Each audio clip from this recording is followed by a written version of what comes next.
تم خیر امت اخرجت للناس. آپ کو پتہ ہے پچھلے رکوع میں اللہ نے حکم دیا تھا کہ ایک جماعت ایسی ہونی چاہیے جو لوگوں کو نیکی کی دعوت دے، تو گناہوں سے روکنے کی اور نیکی پر عمل کرانے کی ترغیب تھی. اب بتایا جا رہا ہے کہ اس امت کی جو وجہ امتیاز ہے، اس امت کی جو ایک حیثیت ہے، تمام امتوں پر اس کو فضیلت ہے. اس فضیلت کی وجہ یہ ہے کہ اس امت کا بیسک کام کیا ہے؟ دنیا سے برائی کو ختم کرنا اور اچھائی کو فروغ دینا. کنتم خیر امت، تم بہترین امت ہو، اخرجت للناس، جو لوگوں کے لیے نکالے گئے ہو. نکالے جانے کا مطلب کیا ہے؟ جو چیز نکالی جاتی ہے وہ ایکسپوز ہو جاتی ہے، دنیا کے سامنے ظاہر ہو جاتی ہے. تو یہاں نکالے جانے کا مطلب ہے ظاہر کر دینا، یعنی مجاز ہے، یہ کنایہ ہے ظاہر کرنے سے، یعنی وجود میں لائی گئی ہے یہ امت. یہ مطلب نہیں ہے کہ اس کو گھر سے ہم نے نکال دیا ہے یا کسی ملک سے نکال دیا ہے. تو اس لیے مفسرین اس کا ترجمہ کرتے ہیں تم بہترین امت ہو جو لوگوں کے لیے وجود میں لائے گئے ہو یا لوگوں کے لیے ظاہر کیے گئے ہو. لوگوں سے مراد غیر مسلم. تو اس امت کو اللہ نے پیدا کیا ہے للناس، لوگوں کے فائدے کے لیے. وہ فائدہ کیا ہے؟ تأمرون بالمعروف، فرمایا تم لوگوں کو اچھائی کا حکم دو گے اور برائی سے روکو گے اور اللہ پر ایمان بھی لے کر آؤ گے. بہت زبردست آیت ہے یہ، بہت ہی اس امت کی فضیلت پر. دیکھیے مختلف دنیا میں مذاہب ہیں، مختلف قومیں ہیں، ہر قوم اپنا ایک کام کر رہی ہے. گورے سائنس اور ٹیکنالوجی میں ترقی پہ ترقی کیے جا رہے ہیں، مختلف ملکوں میں مختلف کام ہو رہے ہیں، لیکن برائی سے روکنا اور اچھائی کو فروغ دینے کا کام اب بھی اس امت کے علاوہ کوئی نہیں کر رہا، کیونکہ دوسری امتوں کے پاس برائی کی ڈیفینیشن ہی نہیں ہے کہ برائی کسے کہتے ہیں اور اچھائی کسے کہتے ہیں. آپ کسی لبرل پڑھے لکھے آدمی کو میرے سامنے لا کے بٹھائیں، میں اس سے پوچھوں گا برائی کو ڈیفائن کرو کہ برائی کی ڈیفینیشن کیا ہے، وہ قیامت آ جائے گی نہیں بیان کر سکتا. وہ اس پر میرے بیانات بھی موجود ہیں. یہ صرف مذہب بتاتا ہے کہ برائی کیا ہے اور اچھائی کیا ہے. یعنی بہت بڑی مسٹیک انسان سے ہوتی ہے اگر وہ صرف اپنی عقل استعمال کر کے. آپ دیکھیں پوری دنیا نے زنا کو الاؤ کر دیا ہے، حالانکہ بہت بڑی برائی ہے یہ، اس میں عورت کا استحصال ہے، فیملی سسٹم تباہ ہو رہا ہے، لیکن یہ چیز لیگل بن چکی ہے. صرف اسلام ہے جو لوگوں کی راہ میں رکاوٹ بن رہا ہے آج بھی، اور کہہ رہا ہے کہ یہ جو ہے زنا ہے، یہ حرام ہے. ہومو سیکس کو آپ دیکھیں پوری دنیا نے الاؤ کر دیا، یونائٹڈ نیشن نے الاؤ کر دیا اس کو، بڑے اس پہ ویزے مل رہے ہیں. یہ اتنی بڑی برائی ہے، لیکن قرآن بتاتا ہے، اسلام بتاتا ہے کہ یہ بہت بڑی برائی ہے. اس پہ اللہ نے قوم لوط کو تباہ و برباد کر دیا تھا. نشہ برائی ہے، پوری دنیا کر رہی ہے. صرف اسلام بتاتا ہے کہ شراب حرام ہے، ایک قطرہ بھی شراب کا حرام ہے. تو بہت ساری سود حرام ہے، دنیا کو یہ پتہ ہی نہیں ہے کہ یہ ایک برائی ہے. تو اللہ کہتے ہیں اچھائی اور برائی کو ڈیفائن بھی یہ امت کرے گی اور روکے گی بھی یہ امت اس سے. اور اگر کسی کے اندر کوئی اچھائی ہے بھی، کچھ اچھے کام تو غیر مسلم بھی کر رہے ہیں، تو اللہ نے بتا دیا وَتُؤْمِنُونَ بِاللَّهِ تَأْمُرُونَ بِالْمَعْرُوفِ وَتَنْهَوْنَ عَنِ الْمُنكَرِ وَتُؤْمِنُونَ بِاللَّهِ. فرمایا تمہارے اندر ایک کوالٹی یہ بھی ہے کہ تم صرف اچھائی کو فروغ دینا اور برائی سے روکنا اتنا نہیں، بلکہ تم اللہ پر ایمان بھی لاتے ہو.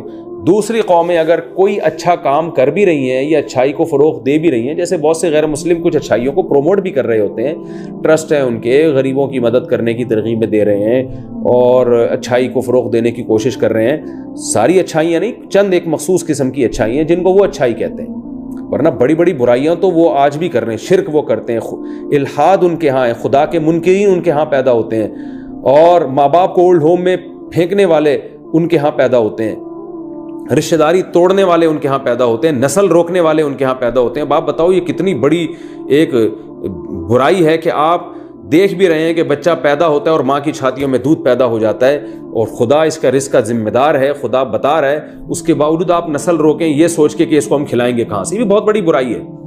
تو یہ اتنی بڑی بڑی برائیوں پر اسلام جو ہے روکتا ہے اور رکاوٹ ڈالتا ہے. لیکن پھر بھی کچھ اچھائیاں ایسی ہیں جن کو اسلام بھی مانتا ہے کہ وہ اچھائی ہیں، اور غیر مسلم بھی مانتے ہیں اور اس کو فروغ دینے کی کوشش بھی کرتے ہیں. تو قرآن نے اگلے جملے میں اس کا بھی خلا کما کر دیا. فرمایا تأمرون بالمعروف وتنہون عن المنکر، تم اچھائی کو فروغ بھی دیتے ہو، برائی سے روکتے بھی ہو. وتؤمنون باللہ، لیکن ایک کوالٹی تمہارے اندر یہ کہ تم ساتھ ساتھ اللہ پر ایمان بھی رکھتے ہو. غیر مسلم اللہ پر ایمان نہیں رکھتا، لہذا اس کی نیکی اللہ کی نظر میں نیکی نہیں ہے. تو یہ اس امت کی بہت بڑی کوالٹی ہے. ہاں آپ یہ کہہ سکتے ہیں کہ اس معیار پر صحابہ اور ہمارے اسلاف 100% اترتے تھے، اور ہم آج اس معیار پر پورے نہیں اتر رہے. اللہ نے اس امت کو پیدا کیا تھا دنیا میں نیکی کو فروغ دینے کے لیے، برائی کو ختم کرنے کے لیے. یہ کام صحابہ، تابعین اور ہمارے اسلاف نے بہت اچھی طرح سے دنیا میں کیا، اور آج آپ کو دنیا میں اگر خیر نظر آتی ہے تو اس میں بہت بڑا کردار ہمارے اسلاف کا ہے۔ آج اگر یورپ میں عورت کے حقوق ملیں تو اس کے پیچھے اسلام کی محنتیں، اویئر اسلام نے کیا ان کو عورت کے حقوق کے بارے میں۔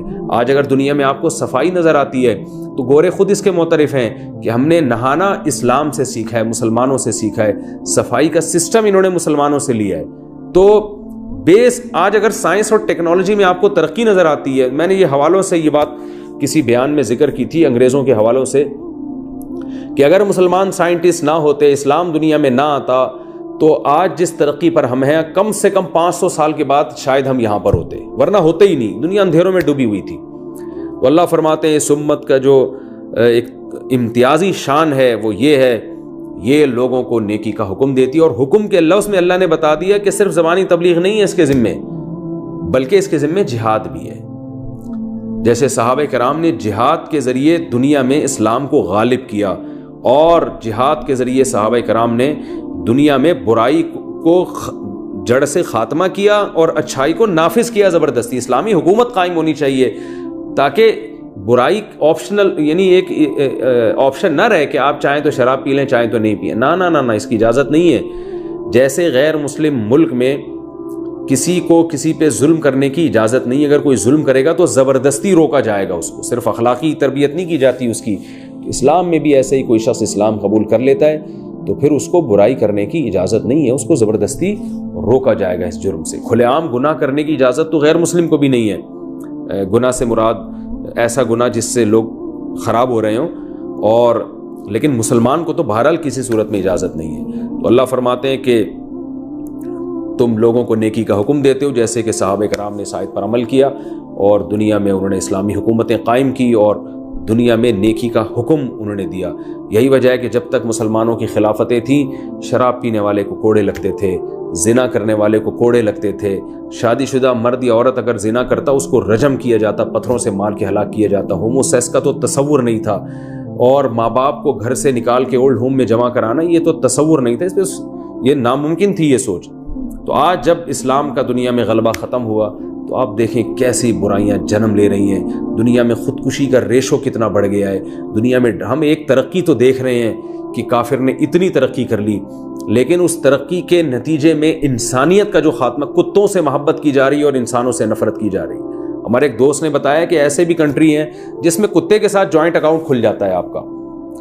تو آپ بتائیں، لوگ جوائنٹ اکاؤنٹ کھول رہے ہیں نا کتے کے ساتھ تاکہ میں مروں تو یہ کتے کو میری وراثت ملے۔ تو یہ کیا برائی ہے معاشرے میں کہ انسانوں پر اپنی اولاد پیدا نہیں کر رہے آپ، کیونکہ آپ کو پتہ ہے وہ وفا نہیں کرے گی آپ کے ساتھ، کتا آپ کے ساتھ وفا کرے گا۔